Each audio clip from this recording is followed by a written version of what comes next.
Salamu alaykum. Wa alaykum salam shehe. Vipi bwana? Safi, hali yako? Nashukuru Mungu. Mimi naona wapita hivi wakimbia mbio mbio kweli. Huko uenda wapi? Bwana mimi hapa kuniona naelekea hivi. Mguu uona kuelekea kwako hivyo. Wewe watokea wapi huko? Mimi bwana natokea zangu baharini huko. Ala, natoka zangu kuvua huko. Bwana napata visamaki vidogo kweli kweli na vidagaa. Mimi leo napata samaki 2 hapo. Samaki wenyewe wako wapi Shemtoi? Kamzuzu napata samaki 2 tu hapo. Samaki wenyewe hakuna. Huko baharini yenyewe maji yaenda pwipwa. Bo, kidogo tuzame. Wasema kweli wewe? Ndio hapa napata vikachada vidogo hivyo. Ala, alafu nawe wataka tena. Basi mimi ningepata hata mmoja sio mbaya. Shida Shemtoi wewe kuna tamaa sana. Tamaa vipi ndugu yangu wewe? Sawa, sina tabia ya uchoyo mimi. Sawa. Ndio. Sasa bwana Kamzuzu, leta kaifa. Mimi waniona hapa, naam. Nakuja lengo ni shauli. Yeye Kamzuzu nataka niende mjini. Hivi nasikia vibaya ama ni wewe ongea? Mimi wewe nataka niende mjini. Shemtoi leo ataka uende mjini. Ndio. Huko mjini wamjua nani? Baba Sheila shemeji yangu. Ndio akupokea. Mimi mjini nataka niende katafute kazi. Umeshaona maisha yenyewe nayoishi pale ndugu yangu. Taishi mpaka lini mimi kwenye kibanda cha matope pale? Nataka walau na mimi kidogo nibadilishe maisha, niwe kama shemeji yangu Baba Sheila pale. Shaelewa? Sasa wewe Shemtoi, hizo tamaa. Pale ulipo ulali? Nalala. Uli? Nakula. Sasa hizo tamaa wapeleka wapi? Mimi nitatumia kibatali mpaka lini pale? Yaani wewe kisa unajidume jenzio lapandisha ukuta wa bloku pale, nawe waingia tamaa. Sio tamaa hizo wasemea wewe.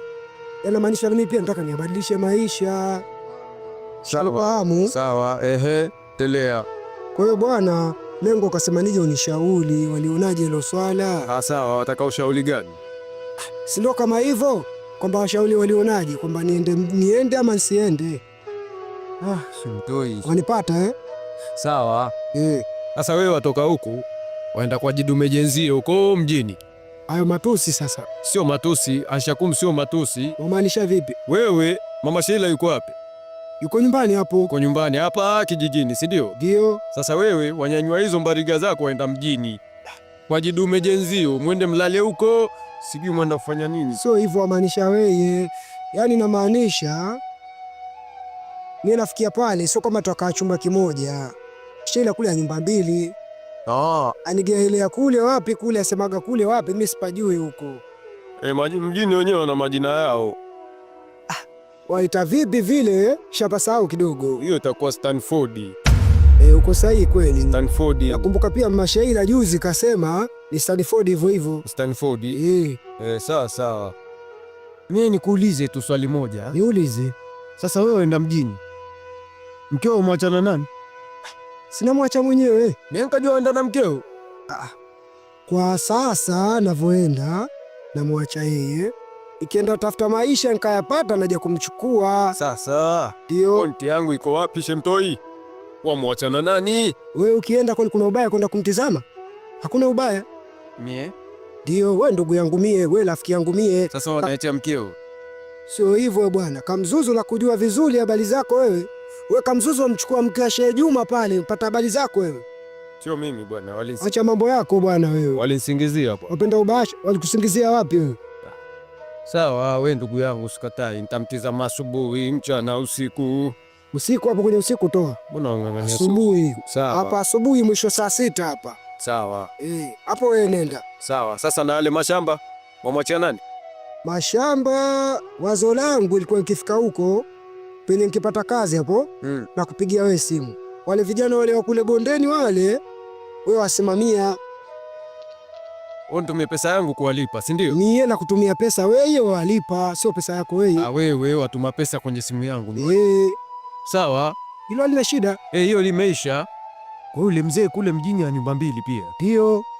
Ila pata wapi pesa hili? Lile bwana lile ule pesa zake ile bwana natoa kafala nduguze. Yule mama yake yule mzazi namtoa kafala. Mkeo yule wa kwanza yule tono kumuoa kule yule kamtoa kafala. Sasa Shemtoi, nikuulize ndugu yangu. Iyo. Wewe haya yote wayajua, lakini bado wachukua jidada lako wapeleka kule likaolewi na lile jamaa. Kuhusu dada yangu mimi Mama Sheila manta shaka. Alikitolewa kafara. Ndio bwana ashajaribu mpaka Mama Sheila hivyo. Kashindwa kagonga mwamba pale. Wacha. Sisi wafahamu wetu na bibi yetu ule wa kule wapi kule nani? Si Binsongo? Huyo. Ashafanya mambo pale. Yeye ndo alichunguza yote, kagundua yote yule bwana. Na akasema, "Wewe manta shaka, wewe nataka kae pale." Kamtengeneza vizuri, kamfanya vizuri yule pale. Na ajaribu yule bwana anashindwa mpaka ananyosha mikono. Hivi hapa unavyoona mimi naenda kule, mimi natambua siri zake nyingi. Ndio maana paka na shemeji manta shaka, wewe njoo tumie na kupa. Ndio maana nigia nyumba yake ya kule polini kule. Sasa jamaa kumbe la dini na haraka. Kumbe jamaa la toa kafara namna hiyo. Hatari. Sasa mbona akisalisha kama wewe wapenda pesa ndogo ndogo wewe. Jiazali sasa. Mbona akisalisha msikiti asalisha vizuri kabisa, maskini ya Mungu. Hizo siri za watu hizo. Wazungu wasema innocent. Aonekana innocent kabisa. Ukimtazama usoni hivi kama sio yeye vile. Kumbe yeye ndo muuaji. Wasema umzanie sio. Ndio maana vipi tena? Kuna siku lile jibwana lilinipatia 1000. Ala, wasema kweli? Usiku nilitandikwa mikwaju. Sijui antandika nani. Nilitandikwa mikwaju. Asa ile wenyewe wallahi sitakaa nisahau. Ile misukule yake. Ile mashine unaona kila siku ya saga ile. Wewe hujaipita usiku pale kutasikia usiku wa manane mashine ya saga. Utakasemelana na saga pale usiku. Misukule ya saga ile. Kwa usiku ukifika wale wote wenyewe chukua pesa kwake wale. Wafuata usiku wapigwa viboko kweli yani. Hebu tuachane nayo. Iliingia huko Tuachane nayo asija kanifuata usiku. Tuacha. Sasa samaki. Basi tuelekee kwako, wewe uko na mfuko kule ukanigee. Sawa. Basi nile shida tuanza sawa. Bwana, huyu jamaa atandika mikwaju kweli. Bwana kamdhuru.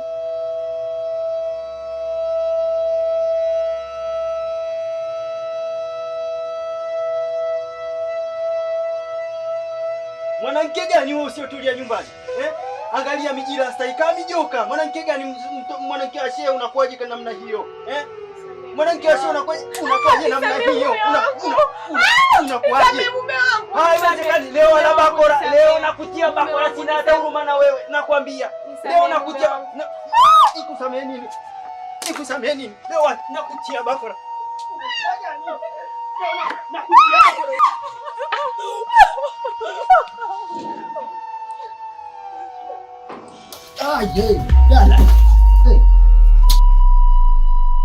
We vipi bwana? Shemzuzu, kumbe upo? Ndio nipo. Samahani. We bwana, funga lango kuja hapa. Hapana. Shona vya kuona wajiziruba macho hapo. La nasuma kwa kweli, waona yote. Umeona? Hapana. Funga lango na kuambia nkuja hapa. Hapana, mimi kwa bahati mbaya tu. La sivyo nitamuita tena huyo bwana wako aje kudunde na huko. Funga lango bwana. Bosi mwenda wazimu. Wakibia. Kuja nikomoa mbwa wewe. Mbuzi mmoja. Jana mke gani lanirudi asubuhi hapa minywele tim.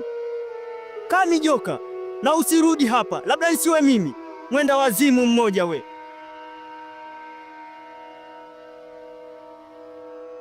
Sheila we. Sheila we. Bema.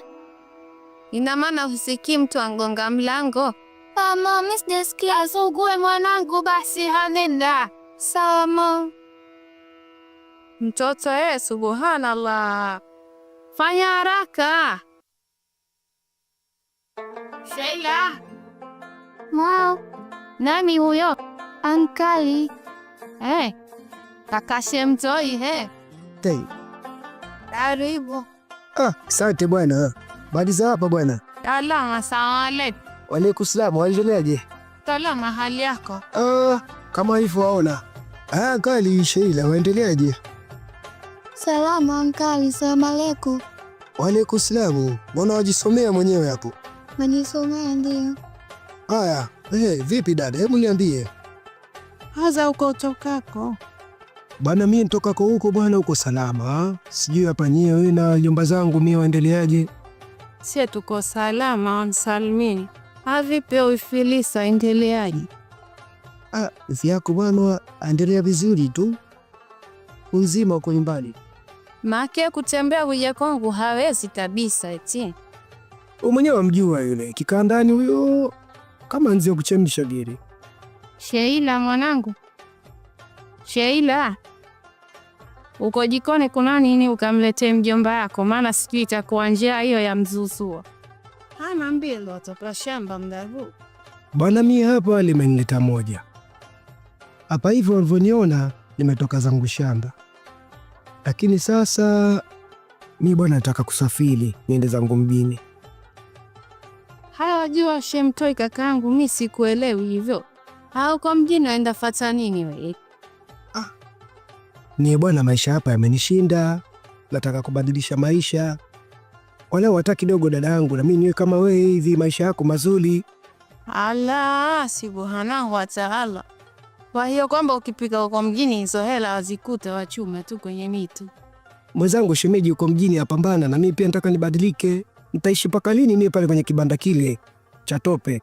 Kwa hiyo ndo ukakaa na huyo mkeo huko mkashauriana ukatoka hapa nende kwa dada nikamwage dada niende mjini kutafuta maisha mazuri. Hivi kweli Shemtoi yakuingilia kirini hiyo kaka yangu wewe? Juzi tunaenda panda mnazi pale natafuta pakacha. Wampiga chini. Je, ningeipata hiyo nazi je? Tuliache hilo. Na mka asubuhi tu jana asubuhi.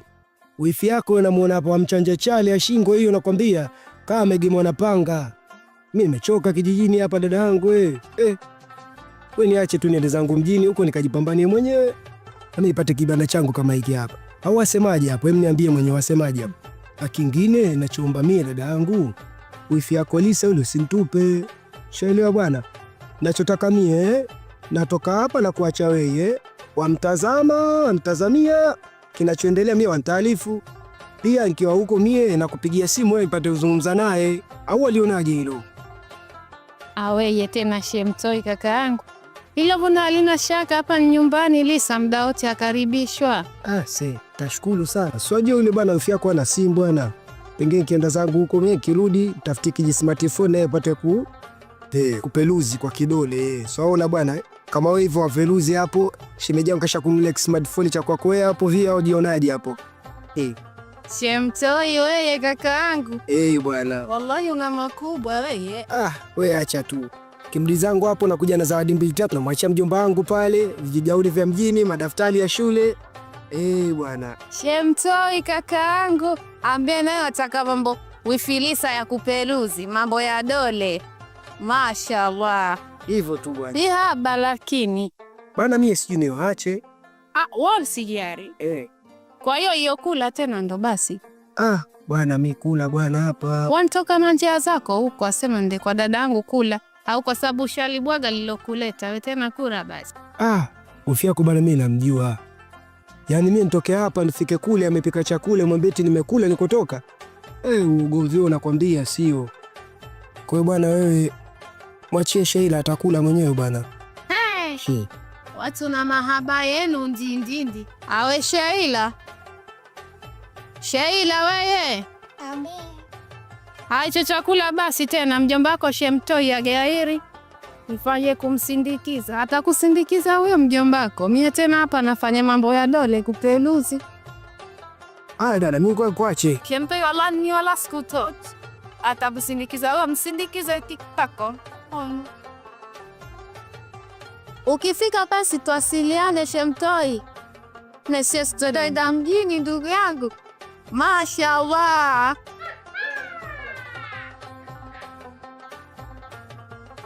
Aweye tena na huyo ankari wako. Halafu basi mwanangu jiandae, swafaa kwenda madrasa weye. Time ndo hii mwanangu. Madrasa basi nilikwambia naenda kesho. Awe wataka kunsemaje kana kwamba madrasa huendi weye?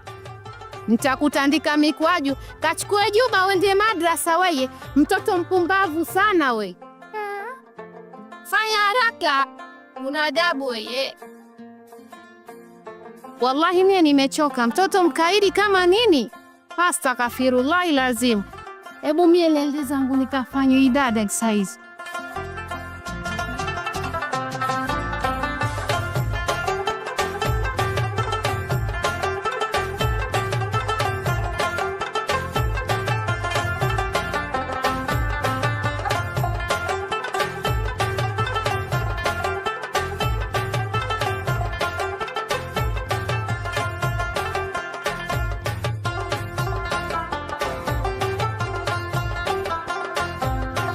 Mabon patawan. Baki na musna nupigil naftana. Senyum. Haya, asalamu alaykum mke wangu. Wa alaykum salam mume wangu. Karibu. Asante, habari za hapa? Za hapa salama kama ulivyoniona. Haya, kunani huko? Maana nina njaa kweli, umelima eka 3 nzima leo. Weshe mtoi. Bo, Eka 3. shaanza kubishana tena. Ya nini kujitesa mume wangu? Riziki mke wangu, natafuta hela. Sijui na kwamba na safari ya kwenda mjini mie. Haya sawa. Kama unavyoniona. Hapa nachuma mboga ili nipike chajio. Kwa hata vimiogo viwili tu mke wangu hakuna umo ndani, basi nile hata at least nitoe njaa. Hakuna mume wangu. Wewe mwenyewe umetoka asubuhi umeona hali halisi. Aliteti maisha magumu. Haya, tuachane naye. Nitoka huko zangu kwa ifi yako, ifi wa kusalimia. Masheila. Haya, salamu zimefika. Haya bana, niko ndani huko, mimi niingie mpumzike. Haya, mimi basi ngoja nimalizie hapa. Sawa, sema ujiandae basi uniandalizie zile nguo zilizojua kesho utakao nisafiri niondoke. Sasa ile shati sio utafanyaje? Makunyanzi yale napigia pasi wapi mimi? Basi kama vipi weke mkaa kwenye sufuria, upigie sufuria basi. Sikuna ile sufuria limekaa vizuri chini ile, ukiwekea pale shati la kwa vizuri vile vile. Ile nipa Masheila. Haya Samu. Uko ndani ni? Niingiza jembe.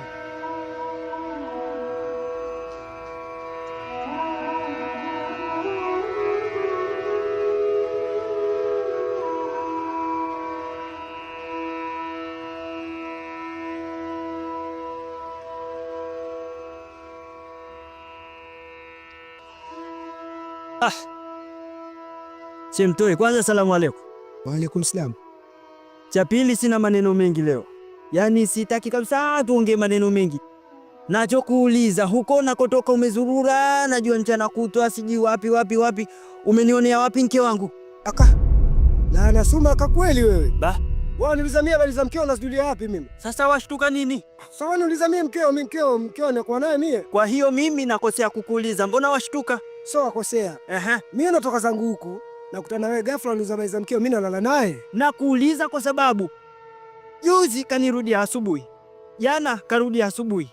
Kila siku yeye wakurudi asubuhi, mimi nywele tim kama sio mke wa shehe. Sasa jana nikantia bakora. Leo tena karudi asubuhi, nimemtia bakora, kakimbia. Sasa sijui alipo, namtafuta mpaka hivi sasa sijui alipo. Nakuuliza wewe hapo washtuka nini? Nikukatishe kibandiko, mwanamke apigwi. Ulichokosea wewe kumtandika fimbo. Huyu naye wewe chukulia mfano, ungekuwa wewe mie nakutandika fimbo umekufungia ndani. Shanifahamu Umenye lazima ungekimbia. Hapo wewe utakiwa kufanya hapo wewe, mwite mkeo, itawazaziwe, itana wazee wako wewe. Chemtoi, nikwambie kitu. Zama hizo za kuita wazazi zilikuwa huko, sio hivi sasa. Kwa watakusemaje? Sio hivi sasa. Watakusemaje? Mimi nakwambia yule hatanielewa. Hatonielewa hata ukisema ukae naye vipi na wazazi na nani, hatuelewa. Sasa watakani ule, nakwambia sasa uelewe, yule mwendo ni bakora mwanzo mwisho. Sasa hivyo wewe wafanya wewe. Kuna wewe sioni hata unachonishauri. Maana mpaka hivi sasa tumekutana hapa lakini sielewi unachonishauri. Sijui nielewa. Mwanamke apigwi, mwanamke sijui anabembelezwa, sijui anapelekwa kwa wazazi kwenda kukaa, sijui kuongea vitu gani. Sio kwa mwanamke wangu yule. Sio kwa yule mwanamke. Kwa watakusemaje? Yule ni mwendo wa bakora. Yule ni mwendo wa bakora mpaka atabadilika. Mimi nakwambia. Sasa niko kusema kuongea ni uongo. Sasa sikia nikwambie. Wewe kama unataka kutumia mfumo huo, basi miaka yako yote huwezi kuishi na mwanamke. Ninakushauri, nakwambia hivyo kweli. Yaani sikuelewi kabisa, sikuelewi unachonishauri. Naomba nipite, endelea na safari zako. Bo, wewe kweli sio mzima wewe. Walio mwenye na maisha yako. Ida gani? Lazimu kweli.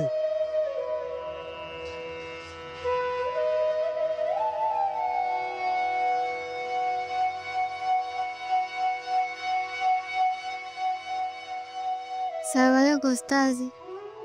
Wa alaykum salam. Haya, we leo vipi? Ndio nyumbani kuchukua juba. Waenda nyumbani kuchukua juba, waenda kwenye mizunguko yako. We nakujua we.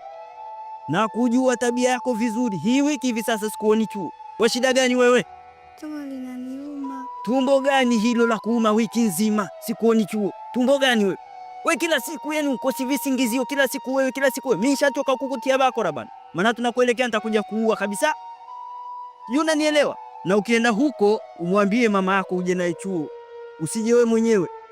Na kwanza kwa nini hujavaa juba? Watembea mtaani hivi kama toto la mtaani, kwa nini huvai juba? Nilikuwa na kulichukua. Na ndo uende uje haraka. Sawa? Maana hii tabia yako mimi nishachoka kuvumilia. Sijui nisoma uje na mzazi wako. Maana leo naweza nikakutia bakora mpaka ukaenda huko kwenye mizimu ya mababu huko. Uje na mzazi wako, umenielewa? Mkweli. Haya, nipishe mimi.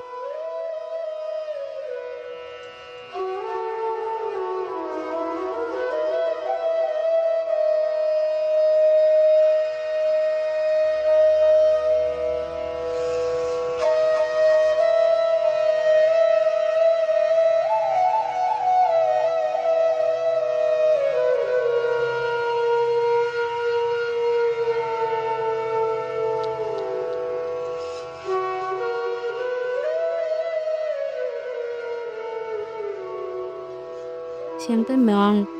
Ndio mke wangu. Mimi kila kitu tayari nishafanya. Shakuandalia na zako tayari. Yaani hapo mimi niseme nashukuru kweli, maana wafanza vizuri kweli yani.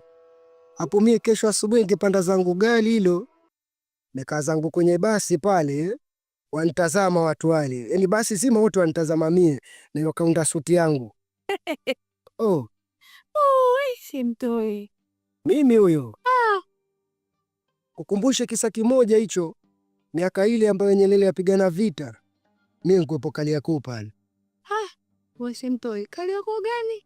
Kariakoo wewe ifahamu wewe, enzi hizo waitwa Mzizima. Wewe wakuepo wewe? Mimi nakwambia pale Mzizima mie meuza kahawa pale. Kahawa, meuza kacholi, meuza sijui vijinini vile, nakwambia mimi kipita kila sehemu kule kote, si gerezani, kabla haijaitwa gerezani hiyo. Basi nauza zangu kahawa na kashata. Shanifahamu hapo? Nakwambia napita mitaa hiyo, kila sehemu wanaita Shemtoi, Shemtoi. Mpaka nachanganyikiwa, najiuliza mhudumie nani mwache nani? Haya sawa. Tumekaa muda mrefu mimi na wewe. Mbona sijakuona unauza hiyo kahawa sijui na nini kashata? Liamua kubadilisha biashara tu. Asa wauza kashata huku na wewe, ukashata wamuuzia nani? Kashata zauzwa mjini huko. Huku sie tulime mpaka basi tutoke Migungu.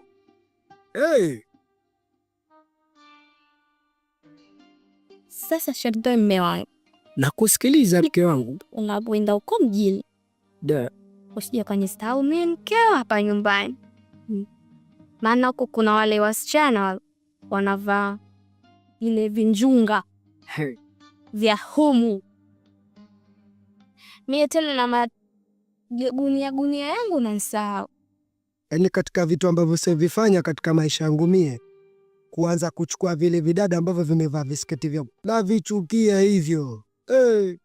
Mie nakupenda wewe vio wapenda kuvaa mavazi yako full mpaka chini. Light kama nikisema nawe nikuweke uvaa hivyo, sasa hivi ingekuwa siku na wewe. Tuache hayo.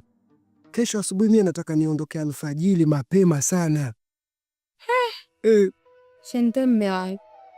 Alfajiri tena? Kinachonitoa alfajiri saa 12 kuna vitu nataka niviwae mie mapema nikavichakate hivyo vitu mpaka nafika stendi pale. Sasa gari inaondoka hapa saa 4. Hivyo vitu gani? Shungefanya alfajiri. Kutana na mizimu huko njiani. Nataka niende kwa mzee Osman. Mzee Osman kuna kitu tulikiongea nitakiwa nigee mimi niondoke nacho mjini. Si unajua mwanae yuko mjini? So tuliongea kwamba lazima nipite pale nichukulie hivyo vitu nipelekee kwa mwanae. Hivyo tu mke wangu. Mimi na mashaka mume wangu. Ila nakuombea tu konokoeni ufike salama na urudi salama. Basi bwana, twende tukapumzike maana kiza chaingia hiki. Na venye umempikia miogo leo kwamba imeshiba ndindindi hapa. Wewe mwanamke waniwezea wewe. Ilikuwa tamu Bala.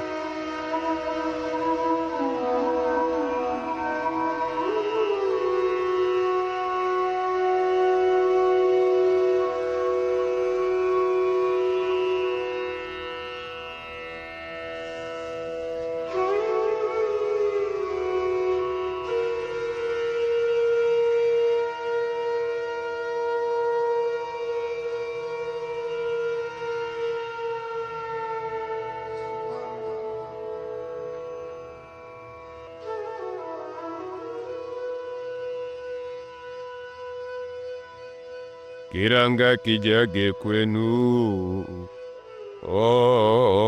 Hey, michupa itatosha kweli? Kaka, kilo moja wajaza trekta zima. Sasa kaka, huko tauza shingapi? Mtekapata wazimu, ashindwa kuvumilia.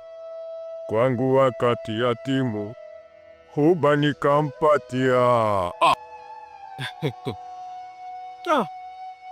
Mtoto mtamu. Siamfukuze tena. Mandonga liko kunda. Sijakufa ni.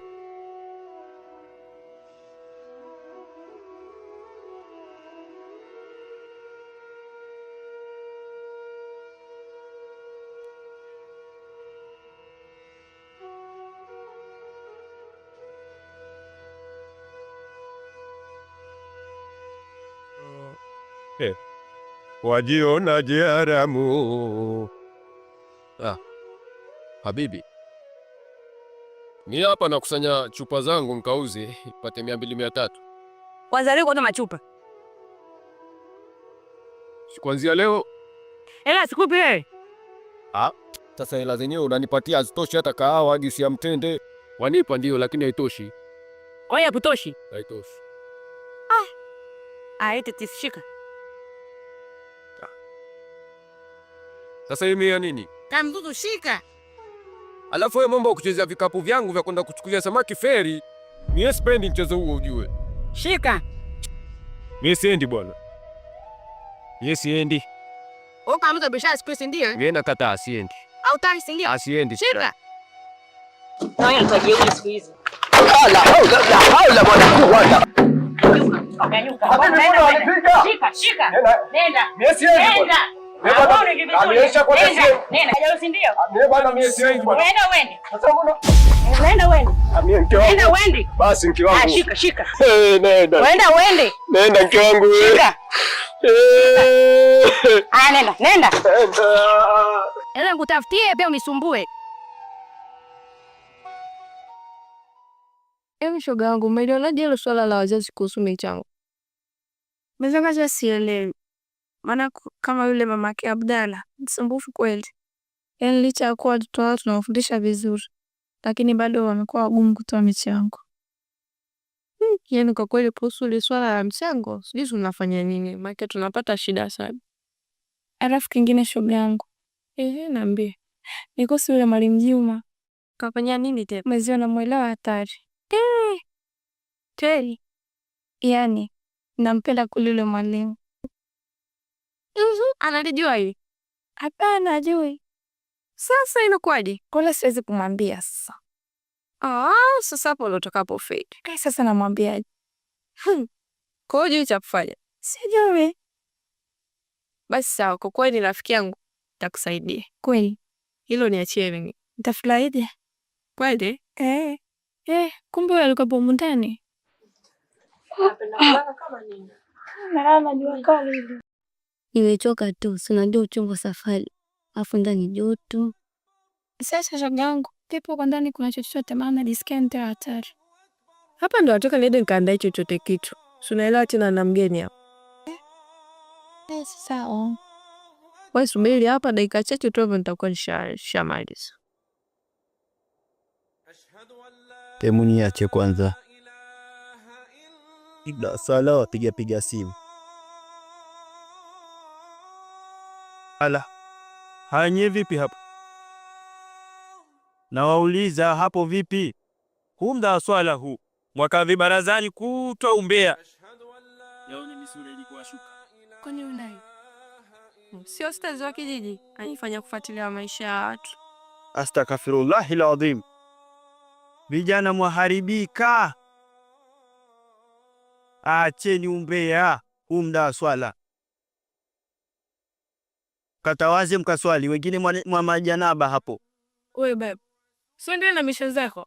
Wewe mzee wewe, kukaa kufuatilia mambo yetu sisi, wewe nakuhusu nini? Koja niondoke, sije nikantoka la kumtoka nikajikuta nenda kuharibu ibada yangu bure. Embu nenda mwana wewe, eti stazi. Sasa hata kwanza kanitongoza juzi. Mimi nimekutongoza. Sio wewe. Hebu niangalie vizuri. Kuangalia vizuri kichobadilika hapo ni nini? Ustazi wa uongo kabisa. Nenda bwana wewe. Ha. Koja niondoke, sije nikachafua hali ya hewa bure.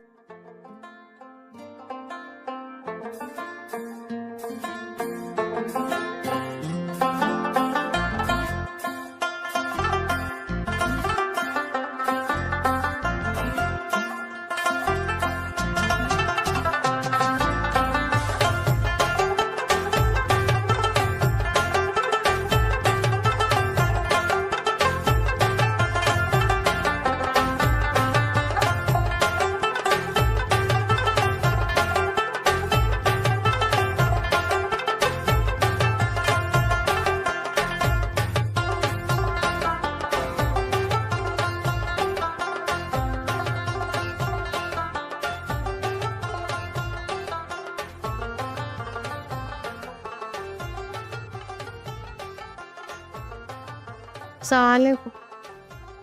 Wa alaykum salamu habibi. Mambo? Shikamoo.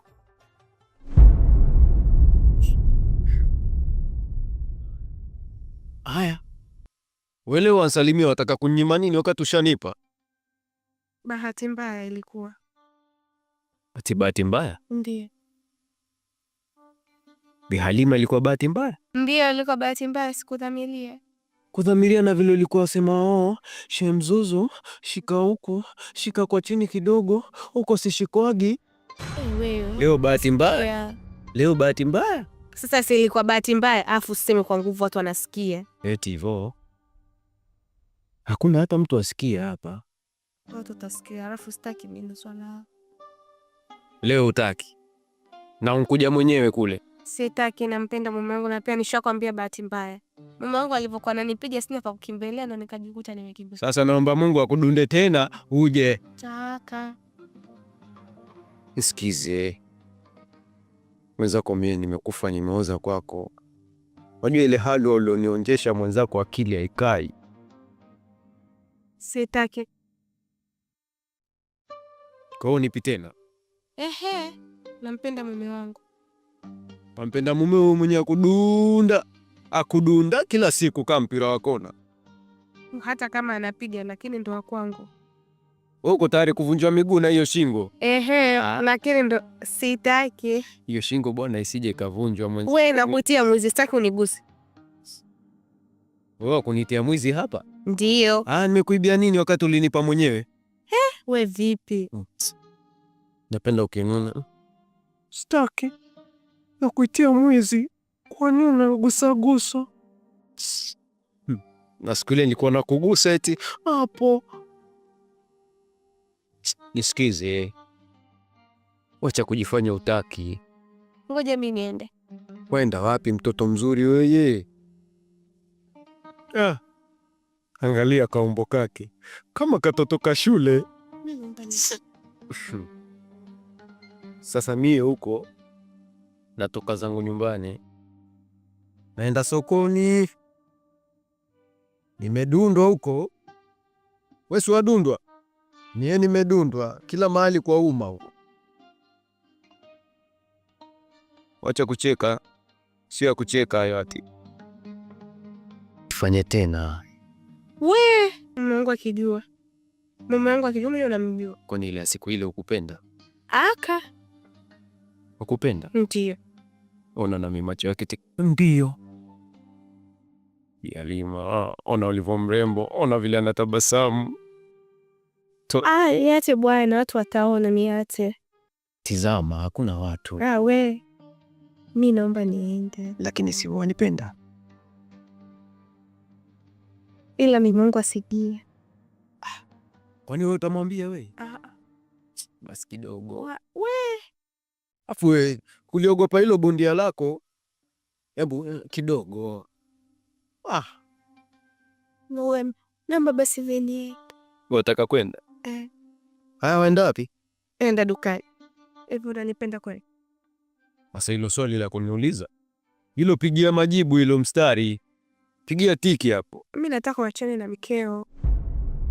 Niachane na mandonga. Hizo kwa achane na mikeo juko. Sasa nikimwambia tuachane si ndo atanivunja kiuno yule. Basi kumbe unipende. Basi itajitahidi nawe. Sasa unakuja kunitolea barua. Nikutolea barua? Na huyo bwanako? Nenda ukitoka kwenda kuomba taraka. Eti. Akikuua? Si nenda kuita wazee wanaotufungisha ndoa, nataka taraka yangu. Kwa ushakufa wenda kuita wazee wakupe talaka. Ushakufa hapo. Kabla hata kunipiga nenda kuwaita wazee waje alipe taraka yangu kwa mtu maisha yake. Sawa basi. Basi hilo laisha hilo. Kweli? Laisha. Sio kanidanganya. Hilo laisha wallahi nakwambia. Laisha hilo. Baadaye tuonane basi. Akitoka. Sawa. Bye. Hapo hujapaka perfume tu lakini wanukia. Toto wewe, toto si toto. Malaika si malaika. Hata ntoa roho. Sijui natoka wapi na lile jimandonga mielani dunda kiapa kila pali kuna uma. Bye habibi.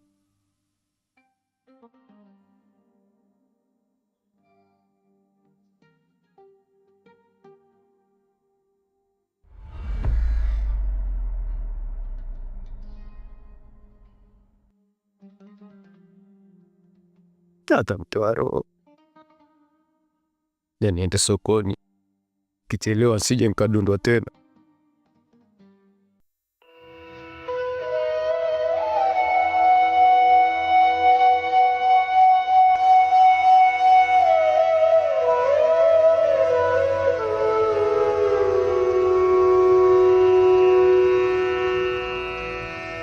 Odi. Shemeji Tamzuzu. Assalamu alaikum. Wa alaikum salam, shemeji karibu. Asante, vipi hali yako? Salama, karibu. Asante bwana, wajionaje na hali? Ni mzima. Hii nakuletea wewe. Jamani ya kwangu shemeji. Hiyo tafuta mzee Juma kule akufulie maana mie kufua hizo siwezi. Basi nashukuru. Sawa. Basi karibu. Tiapo. Asante sana. Karibu tuketi. Asante sana. Karibu shemeji. Nashukuru.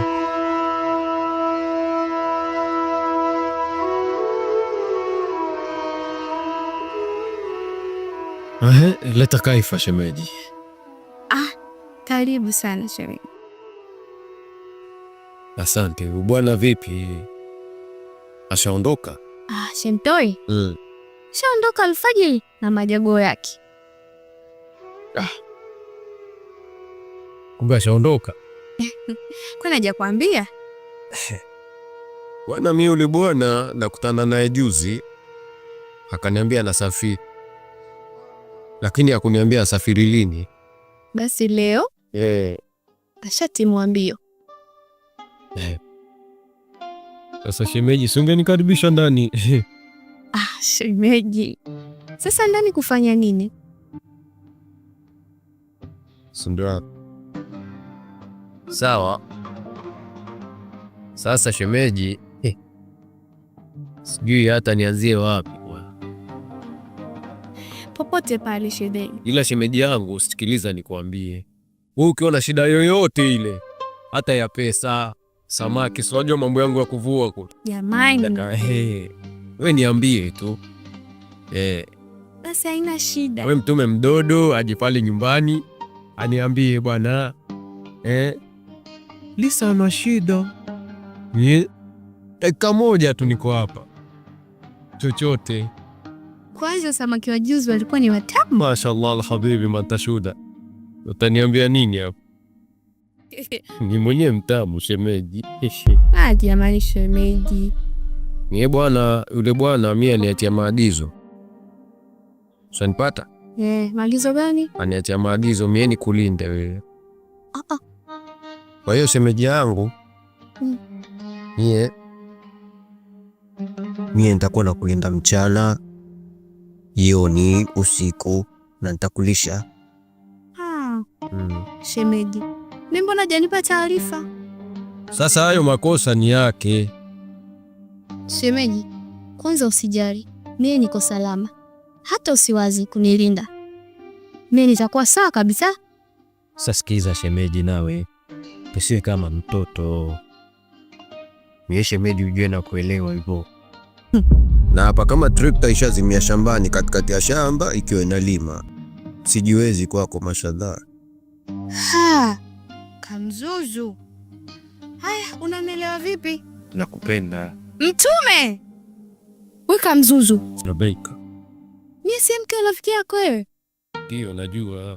Ndio maana nataka nikulinde. Wewe Kamzuzu wewe. Unajua mimi nakuheshimu sana. Mungu wako. Una haya wewe. Ninayo. Eti unanipenda. Jamani, wewe si shemeji yangu. Kinyama cha hamu. Ukiendelea na hii tabia, nitamwambia mkeo. Sasa shemeji, uko kugombanisha. We mpumbavu nini? Nakuomba ondoke kwangu. Nyanyuka, ondoka Kamzuzu, sitaki kukuona. Kamzuzu, simama ondoke. Sasa mbona wanifukuza shemeji? Tena subiri nikupe nazi yako. Yashakuwa hayo tena. Fanya kuondoka. Mbona wanawake wazuri mwa hivi? Nakuomba uondoke. Nakuletea wewe. Na unirudishe mtoe, nitamwambia. Na yule anipatia mimi ruhusa. Nakuomba ondoke. Tulia. Sasa mimi nakupenda, sasa wanisikizaje? Toke, sikutaki. Basi nisikilize, basi nisikilize nawe. Wataka kuniua tena?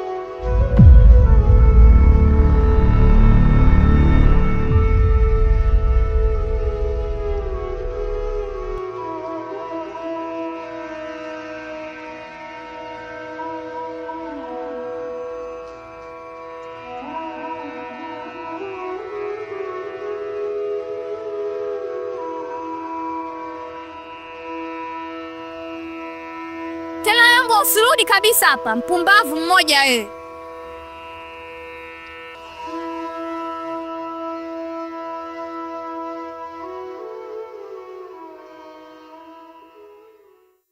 Wifi, mimi nimekuja hapa, naomba nizungumze na mume wangu.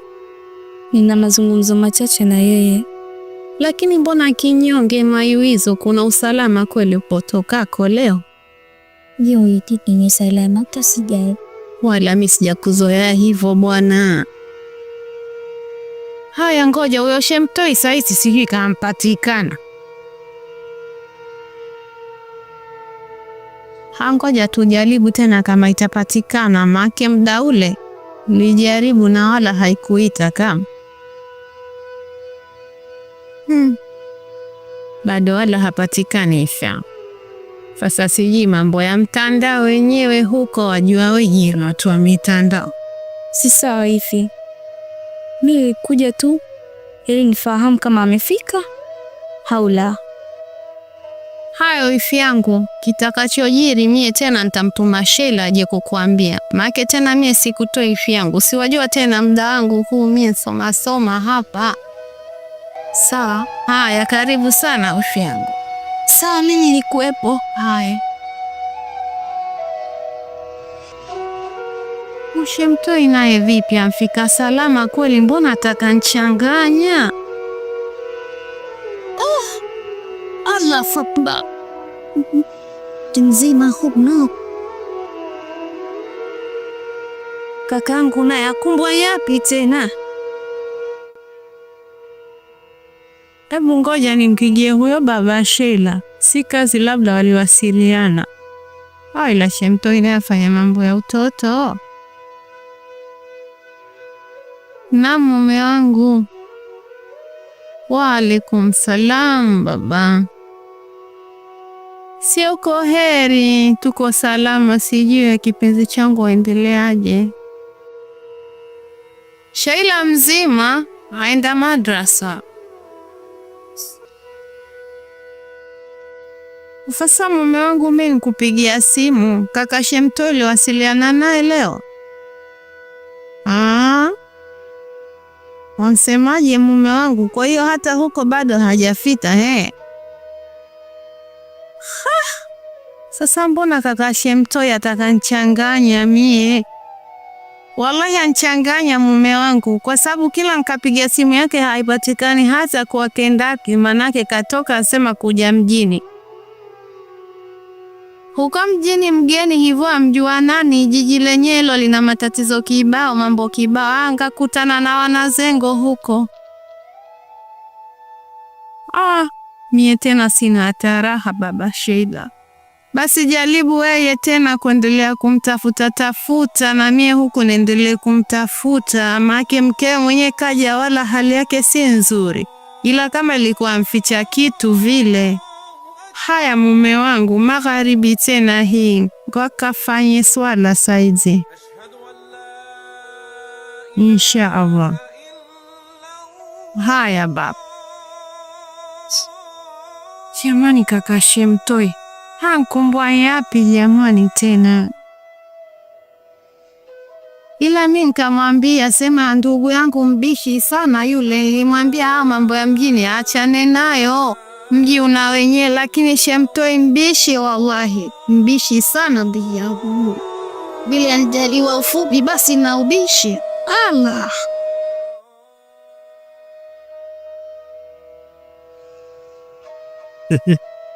Mama Sheila, kwanza salamu alaykum.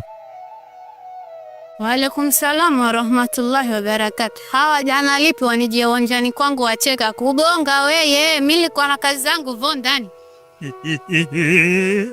Mama Sheila bwana. Mie kwanza leo naja hapa na jambo langu lanileta la muhimu sana. Jambo gani hilo? Hii jambo bwana nakala rohoni huku. Lanfukuta hasala nfukuta.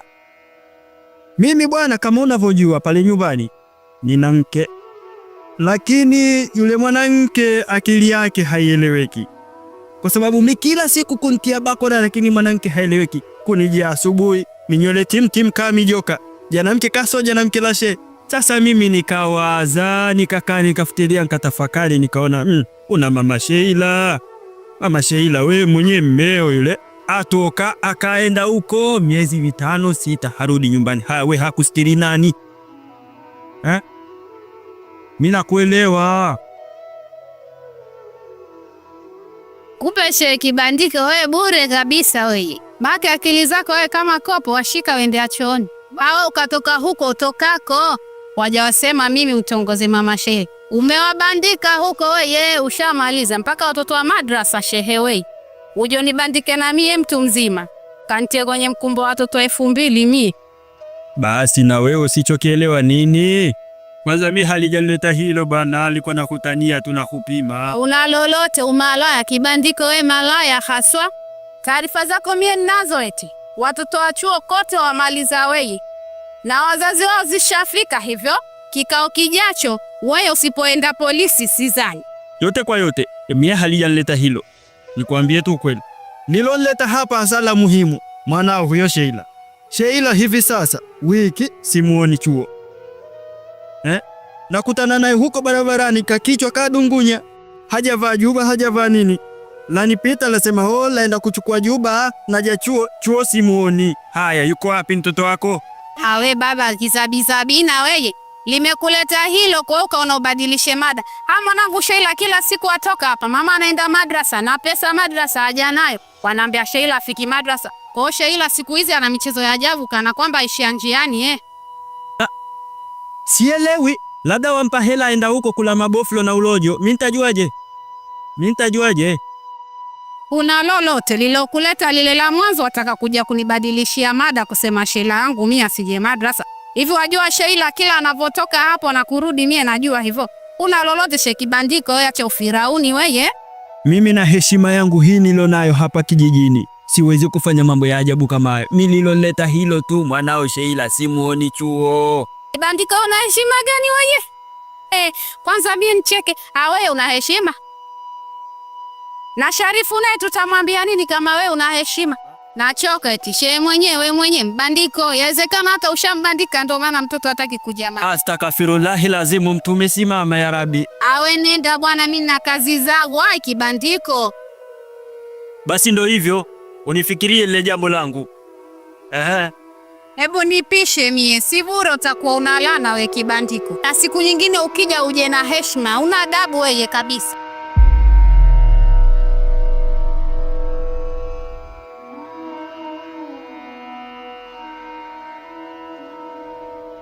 Ufanye haraka binti yangu, sawa?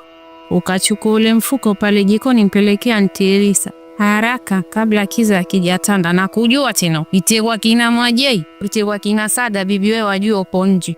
Afanya haraka. Jioni wapika wewe leo. Mama afanya haraka binti yangu.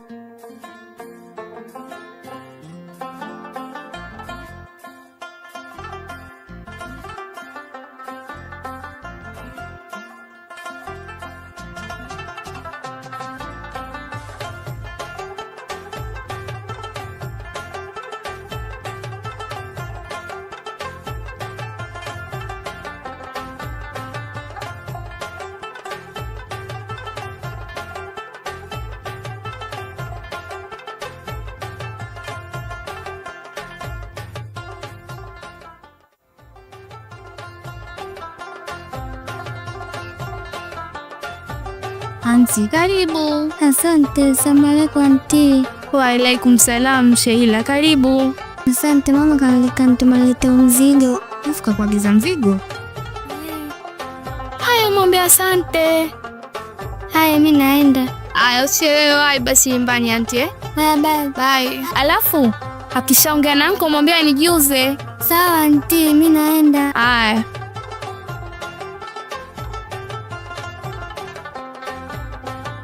Jamani niti. Halijuaje sina hata chakula huku ndani. Alhamdulillah jamani. Niko hata sijui nakula nini. Ushemtoi na yeye jamani. Hantia mawazo hapa.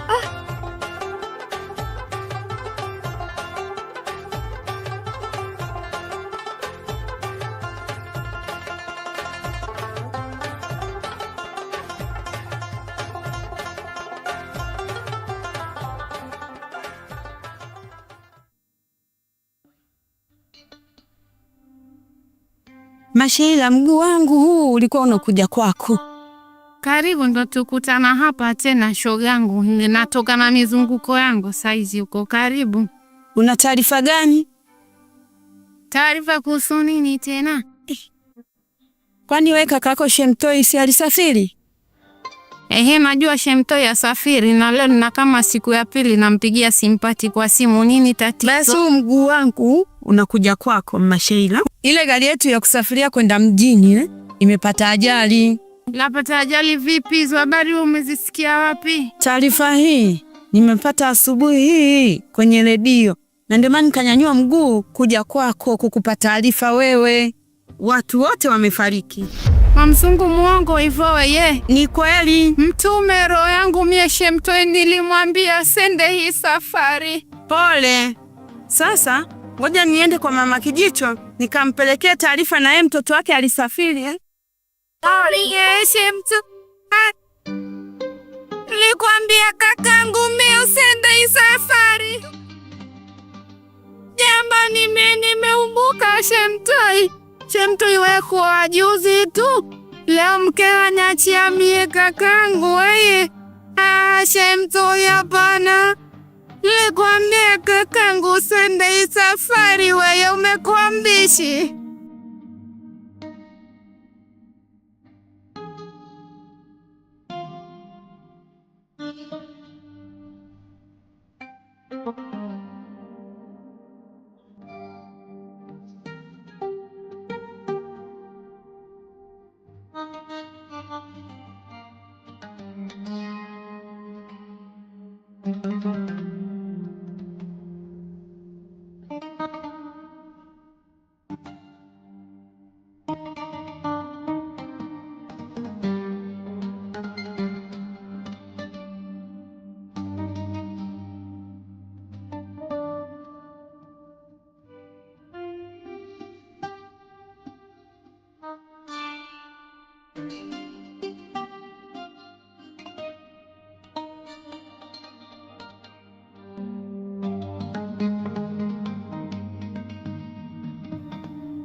Jamani wafiwa, poleni.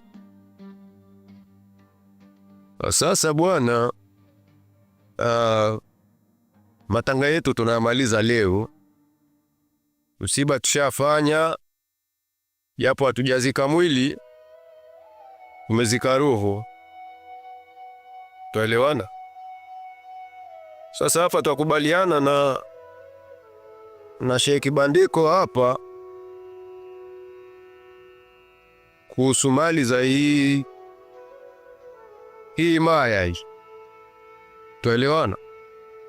Pamoja na mke wa Shentoi. Katika hili swala la madhira aliyotutokea, kuna jambo moja hapa mwafahamu jue kwamba Mama Sheila, nadhani mwamfahamu, dada yake Shemtoi. Bwana Azimia toka siku ile apata taarifa za ajali, Azimia hajaamka mpaka saizi, apepewa huko ndani. Kwa hiyo msishtuke kutokumuona hapa. Tuelewana? Bi Aisha, tuelewana? Sasa bwana, kikubwa zaidi hapa ni kuhusu mali za Shemtoi na mashamba yake pamoja na mkewe. Tuelewana? Bwana, mashamba hapa tuwapendekeza atachukua mdogo wake huyo hapa, Sheikh Asmani. Atachukua Sheikh Asmani. Alafu ngoja niweke tiki hapa. Alafu hii nyumba atabaki nayo mkewe.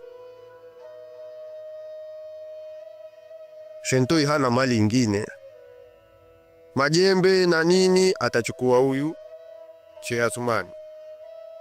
Lakini pamoja na yote hapa bwana, kuna kitu kimoja, mkewe. Sasa nilichoonelea hapa, mbali na mali zake, ni nitastiri mkewe, yani atakuwa mke wangu wa pili. Mtumelasuli mie staki bana, nakujua wewe malaya tu. Hapo cha msingi tu kilichobaki mimi mniachieni huyo shemeji niishi naye. Sasa mwakataa. Mzee, kumbe wa ovyo eh? Yaani mimi nilikuwa nakuona mtu wa maana, unajielewa, kumbe wa ovyo eh? Usimke rafiki yako huyo. Sasa wewe utakuwa mrisi wewe. Ala. Tizame kwanza lijuso lake hilo. Haya wewe toka lini ukamlisi huyo? Hao una ndugu naye huyo Shemtoi? Basi mimi nikurisi wewe. Mlisi mimi, unaniweza mimi? Unaanza kuona mtu kama mimi wewe? Sasa kuliko mlisi wewe, si bora hata mlisi huyo ndugu yake? Au nyinyi mnasemaje jamani? Eti, nyinyi mnasemaje? Ni kweli. Maana yeye hauhusiani naye, hatukujui sisi wewe ni nani mpaka umlisi huyo. Wewe waona sawa hilo? Si bora ningeendesi mie. Mimi kuna kuona wa maana, kumbe kujielewi. Sawa. Nikusikia. Wewe si hapa. Au nyinyi mnasemaje jamani? Anamlisi jamii mke wa rafiki yake. Na nyinyi mkubali hivyo. Mimi nataka nistiri, unaona huruma hivyo. Kwanza yani mama watu kafio, bado hata mpepo wetu umlisi. Huu ni umalaya. Yaishe shangazi, yaishe shangazi. Mwenyewe.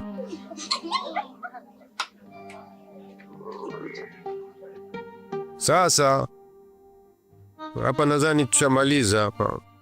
Shemeji, kama tulivyozungumza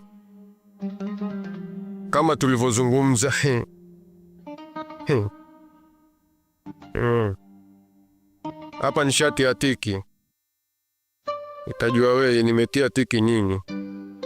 Sasa bwana, ndugu yangu, mimi bwana msiba mimi nafunga. Na katika msiba huu unepatikana shilingi 4,000. Sasa mwakata nyendo mlikuwa mwashika hela.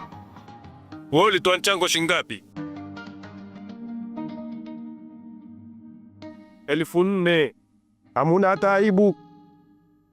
Na mpaka sasa msiba nafunga rasmi. Tuelewana? Nafunga kama tulivyomaliza. 4,000 mtaifuata nyumbani. Shehe wangu, tutaonana.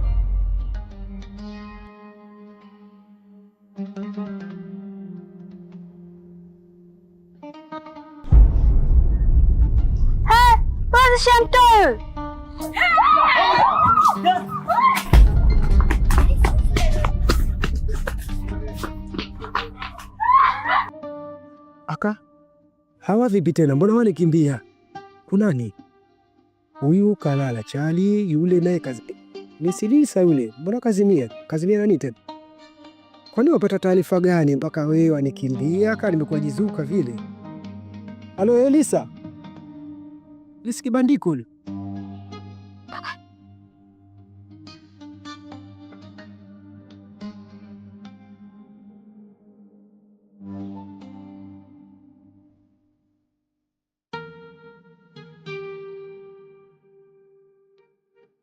Vipi, waendeleaje? Alhamdulillah, namshukuru Mungu leo nimekaa hapa. Maana hali yangu yani si shwari kabisa. Nilikuwa najisikia kafurani yani tangia majuzi heka.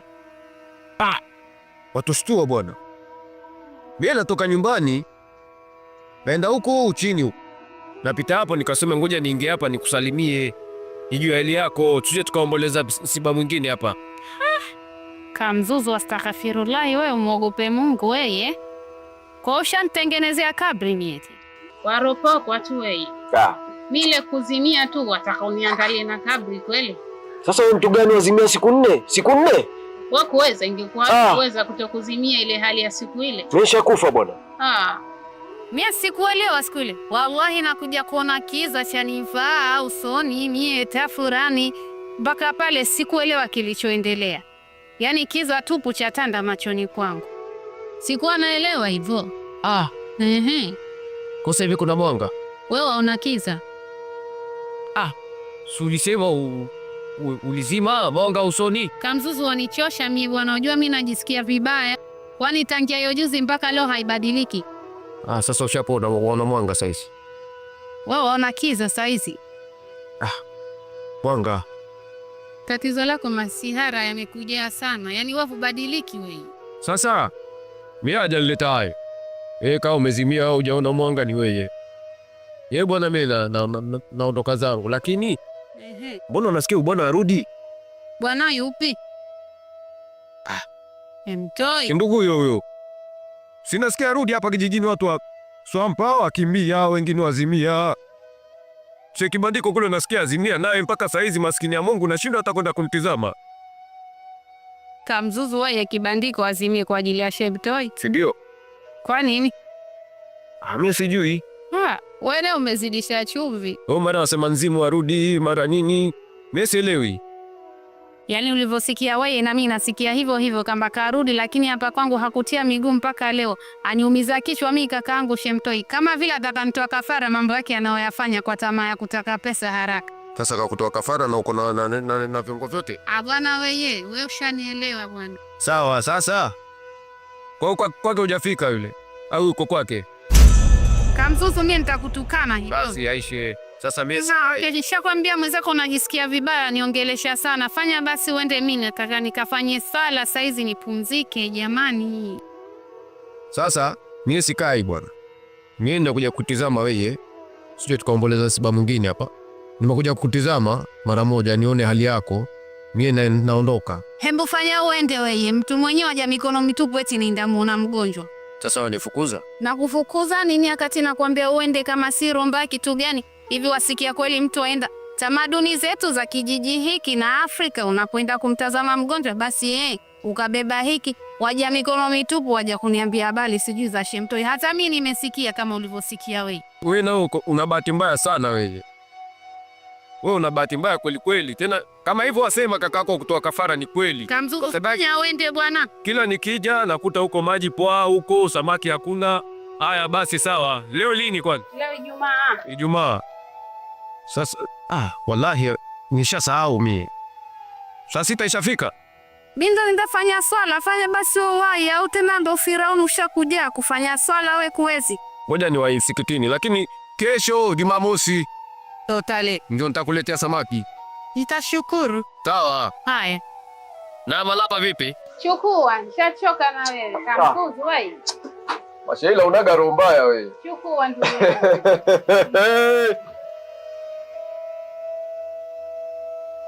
Yaani kwanza mimi nipo hapa, lakini nafsi yangu wala haipo hapa. Yapwita pwita.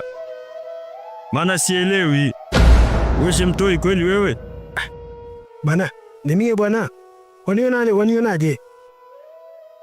Yaani wewe bwana, tulianua msiba, twapata taarifa wewe wafa. Twamaliza kila kitu, taratibu zote twamaliza. Haya, wewe waja waibuka ghafla kama ushuzi. Watokea wapi? Yaani ujue kibandiko wewe. Hapa ndo nazidi kuamini kwamba kwa hichi kijiji hiki watu ni wachawi. Yaani sasa kwa sababu kweli nyinyi watu wazima na akili zenu nyinyi mwanizika mie mzima. Sisi bwana twapata taarifa. Lile gari la kijiji lile. Wewe mwenyewe alifahamu. Nalijua ndio. Lapata ajali, twapata taarifa wewe wafa. Sasa twashangaa juzi twanua matanga twakuona ghafla waibuka kama chafya. Watokea wapi wewe? Bwana kibandiko yale unkuta huko mazito. Haya yepi haya? Mimi bwana kweli niliondoka hapa, ushafahamu mfanya safari. Lakini sasa mimi bwana sikuondoka hapa. Ulienda wapi? Unajua ilikuwaje?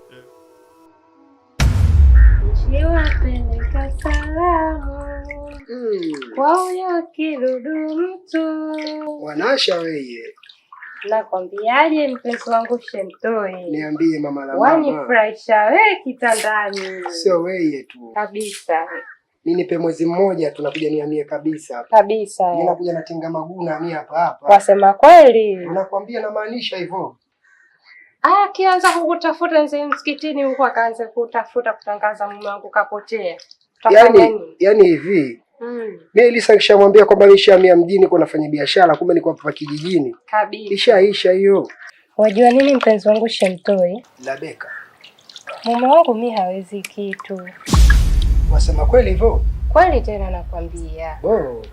kabisa yani. Ala, ndio maana kwa unapata shida kweli wewe mwanangu. Tena shida kweli nilivyokupata wewe. Oh. La haula wala. Sasa nakwambia hivi Mwanasha. Niambie mpenzi wangu. Mimi nataka nikupige vitu wewe nikupe mapacha hao wawili. We. Nakwambia tena. Wasema kweli. Niachie mimi. Ishafika hiyo kesi ishafika kwa mwenyewe hivyo. Mimi naona kama vipi, naona tu wamie hapa mpenzi wangu. Wewe unaonaje?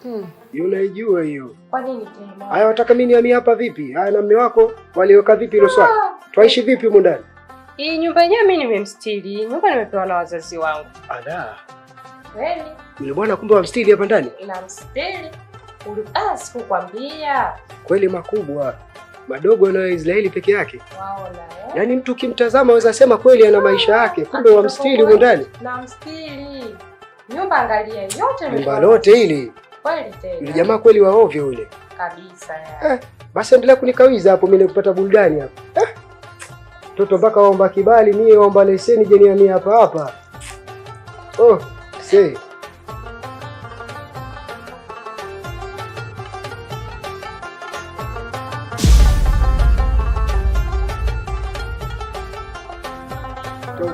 mpaka umewaniua mie wewe. Yaani Mwanasha, mie nakwambiaje, nataka nifanye ziara moja wewe nikushangaze. Ya wapi hiyo? Ni kwa ya mambo unayoyafanya mimi, wewe sio kunifanya mimi ni mwage mke wangu ni mamenda mjini. Wewe. Kumbe nipo kijiji hiki. Shika vizuri. Sio vizuri hapo. Hapa Mani inafanywa massage mie. Tulia mume wangu ulelaza mimi. Do. Kabisa yani. Unakiona hatari kweli wewe. Mpenzi wangu Shemtoi. Waionaje? Hapo naiona. Waionaje? Waiona? Niache tu. Nini tena? Vipi kwani? Mungu. Kaingiaje huyu njiwa humu ndani? Mungu sio njiwa. Labda umesikia huko nje ndo alikuwa anapita, labda mdada anaimba. Kweli tena. Eti Kwani Mungu umefika saa ngapi? Saa nusu kasoro. Njiwa. Mimi si njiwa bwana. Sio njiwa? Wala hata mimi si njiwa bwana. Nipo tu. Sio njiwa. Hebu imba. Wewe njiwa, kaa hapo. Sogea, kaa chini. Wewe nenda kaa chini. Sijataka nishike chochote. Mimi Imba kama vile mnaimbana. Bwana samani kidogo. Nyamaza. Nilikuwa naomba maji ya kunywa. Wewe sikia. Hebu nipe ile nani? Nipe na nimpepete sasa hivi. Nipe ile ungo nimpepete. Leta ungo nimpepete. Sasa nipe na ungo ni wa vipi tena? Kaa hapa chini. Imba. Mume wangu umesikia? Imba pepeta. Kwani mimi wanijua wewe? Mimi wala hata sikufahamu wewe. Kweli tena mume wangu. Wala hata tufahamiani bwana mimi na huyu. Mimi hata simfahamu, muulize yeye. Sikilize mkeo bwana. Kwa hiyo sasa hivi hamjuani? Muulize. Hamjuani sasa hivi. Toba. Kwani wewe utakuvua wigi. So wigi wewe. Kipala mzee. Kipala? Mimi kipala. Sikia. Nenda ndani fanya la. Mume wangu kwani unataka kumfanya nini? Si umesema mjuani? Kweli tena mimi simjui. Ungemwacha tu hapa tukae wote tuzungumze tunajadili tu. Toba. Nitajua cha kumfanya. Si haumjui. Sasa nini maneno? Pumbavu. Njiwa. Ndio. Unaona umekosea kumekuja kwenye tundu la manyasi. Sijakuelewa, maanisha vipi hapo? Alo, wataka kunifanya nini tena? Si umesema sio wigi. Tutazungumza. Nyanyuka wazi, nyanyuka. Ndio. Unajua kama mke wa mtu sumu? Naisikia tu. Tunabadilika mimi. Bwana Antoine mimi sebule hivyo ujue. Mbona mimi mke wangu umemleta sebleni hapa? Kaleta mwenyewe hapa. Kaleta mwenyewe. Hakuna kabisa. Wewe ndio kidume sana. Nisikize basi. Nasikia kichwa hicho. Wewe Toba jamani wewe. Mwanashi, wewe Mwanashi, ndo Mwanashi. Toba. Pumbavu. Na usije tena pumbavu.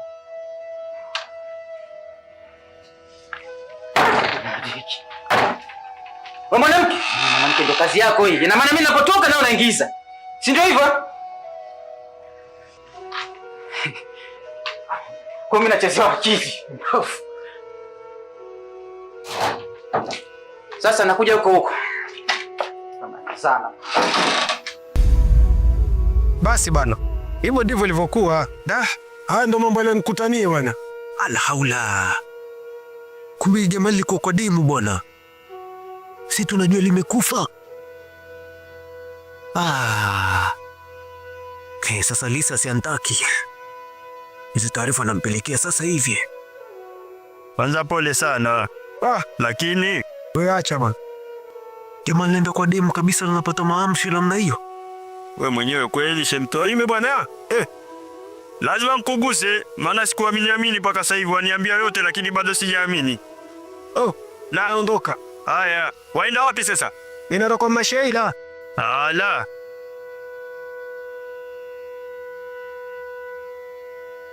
Baba kama wewe vipi? Shemtoi wewe. Kujizima data tu alete uongo, hadithi tamu, hadithi kolea na kusikiliza. Kwanza waendeleaje wewe? Hali yangu kama unavyoiona. Mwawezekana vipi nyinyi mweka msiba Messi hapa? Sasa Shemtoi ukanilaumumie kakaangu hapo, mimi ninakosa gani? Mambo hayo amefanya mashehe huko wakina Kibandiko na mashehe wakubwa. Mimi sile chochote, yani hapo sawa sawa tu wanionea maskini ya Mungu. Sina ninachokielewa chochote. Cha kumshukuru Mungu tu na mimi ningekufa ila niko salama. Ila tabia uliyofanya si nzuri, mtoto watu yule umemwacha wampa heka heka. Hivi una nini wewe lakini? Mie bwana, mshanifahamu Mimi siku ile nimeondoka vizuri hapa, Shelewa. Mefika stendi pale, safari ilishindikana. Ilishindikana vipi? Mimi kuna watu nimekutana nao pale, kaniambia Shemtoi, kuna kazi pale ukatilia karafuu. Na hiyo kazi na hela nyingi. Ikaona kapiga na hesabu nikaskuti pale, kanaona kama ile swala zuri.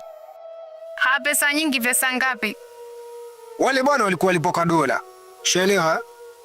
Lakini sasa we Masheila, we acha hii dunia hii bwana. Dunia ina mambo. Hashakumu si matusi Shemtoi.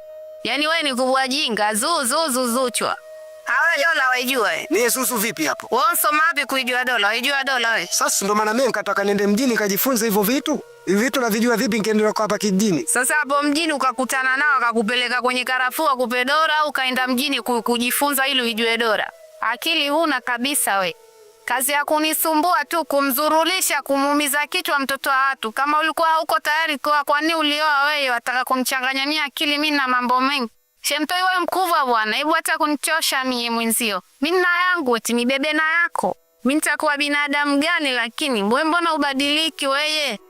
Basi sama Sheila, wewe na ukianza kuongea waongea. Sio naongea mpaka saizi niko hivi kwa hali hii si sababu yako wewe. Kwani wewe Lisa asemaje? Mimi ma pressure tu. Lisa aseme nini? Lisa na yeye aliitikia kama masheo alivyosema. Basi nisharudi hivyo ni. Badilika bwana we mkubwa eti. Baada ya hapo hizo dola. Sasa shemeji, habari ndo kama hiyo. Nimekuletea hapa. Sawa. Sasa wewe Kamzuzu sikupendi, sikutaki. Siku ile wanikimbiza hapa na mjikiti mkubwa kweli kweli. Ungemeua. Basi tuache hayo shemeji. Haya, mumeo ndo huyo kijiji cha pili huko. Shanipata? Mumeo kijiji cha pili hapo, ajifanya enda mjini sijui nini, kumbe ajirombosoa na wanawake wa Kipemba. Mashallah. Ansifia yule, mimi nakasirika kweli kweli. Ina maana Mikoli Shemtoi ananifanyia hivi? Bwana, si ndio hapo? Ninajistiri na kukataa tena wewe shemeji. Sasa je? Unaona sasa? Hata mimi nashangaa sasa. Mwanamke nzuri wewe. Anafanyaje hivyo bwana? Sasa bwana shemeji, mimi habari ishakuletea hii. Sasa? Mimi nashukuru shemeji. Asije jamaa kuja hapa na makonde aja anipige hapa ujamaa namjua bwana yule bwana Kipala yule. Mimi hapa na wai zangu huko niende zangu msikitini. Wewe usijali, mimi sitamwambia kitu chochote. Wewe kuwa na amani. Eti hivyo. Kambi sisi bwana. Bwana. Mimi nashukuru kuniletea hiyo taarifa. Au sio shemeji? Hapa namsubiri. Sawa shemeji. Kwa mimi niende. Sawa mimi. Asije nkuja hapa. Shemeji, kesho bwana Jumamosi nitakuletea samaki nikienda feri. Wataka samaki gani? Changu nguru. Taka nguru. Nguru. Nguru. Shemeji. Usiwe na huzuni sasa, si tupo. Sasa mbona ndalo unashikia hapa? Sijazoea. Shemeji, tutaonana, nitavaa mbele huko. Sawa. Yaani huyu mbwa huyu namsubiri. Ataniona mimi naye. Yaani Shemtoi kunifanyia mimi hivi. Amenidanganya ameenda kupata kazi kukata karafuu. Analipo kadola. Halafu amenidanganya amezulumiwa. Kumbe ameenda kwa wanawake zake huko. Sasa atanitambua. Namsubiri hapa.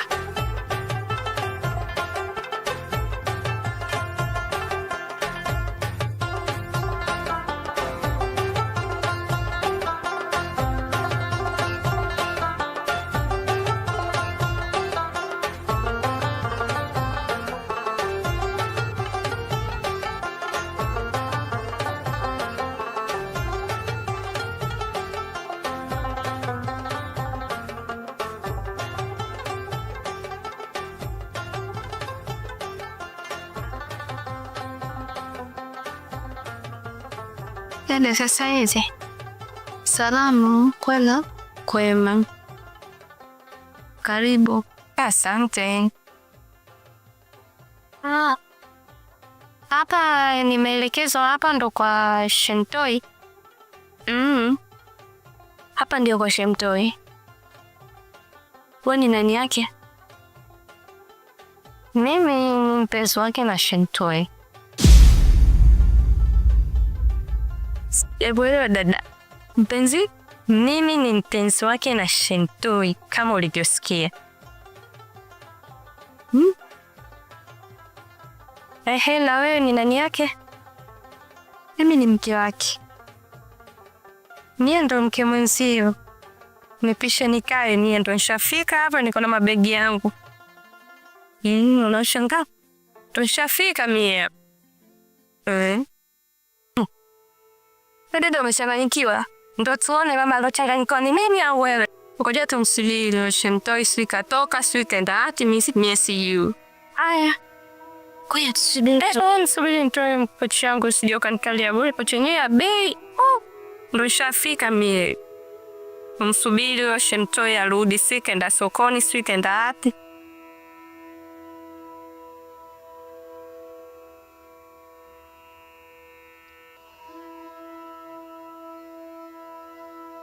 Wewe Shemtoi kuja hapa. Kuja baba, njoo.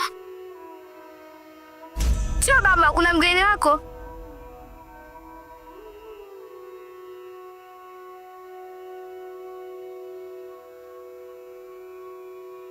Aya, fanya uje haraka. Kuna mgeni wako hapa.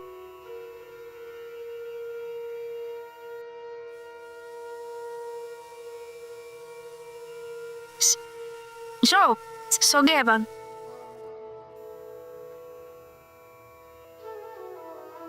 Njoo. Wewe vipi wewe?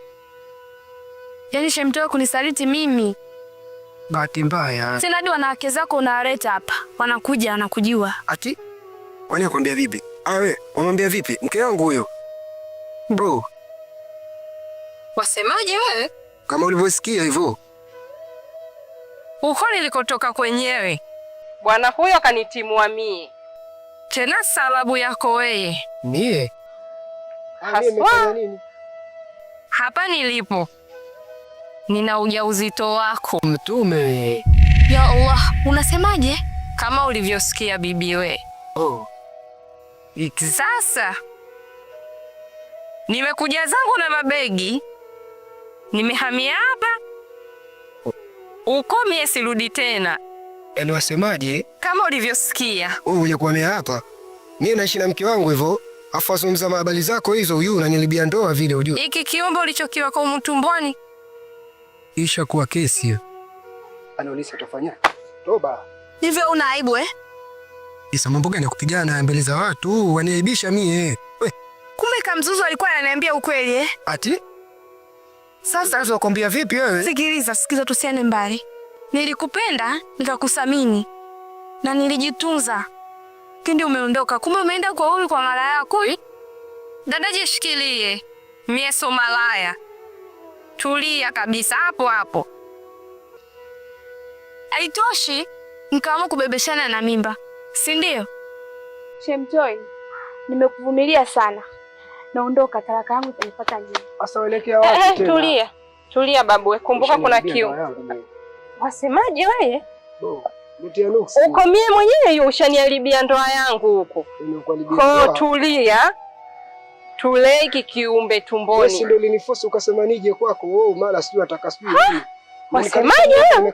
Ni mwenzako waniweka msiba huko. Wasemaje? Ndio nakwambia. Mimi ndo nilikufosi uje kwangu wewe. Wewe si uliniita ukaniambia nije ukaniambia niishi ile safari. Wewe si mwenye. Ndio ishakuja. Sasa kwa taarifa yako. Nimekuja na mabegi yangu. Kwa msubiri yule mwanamke wako atoke tuingie ndani nitulie kulea mtoto mie.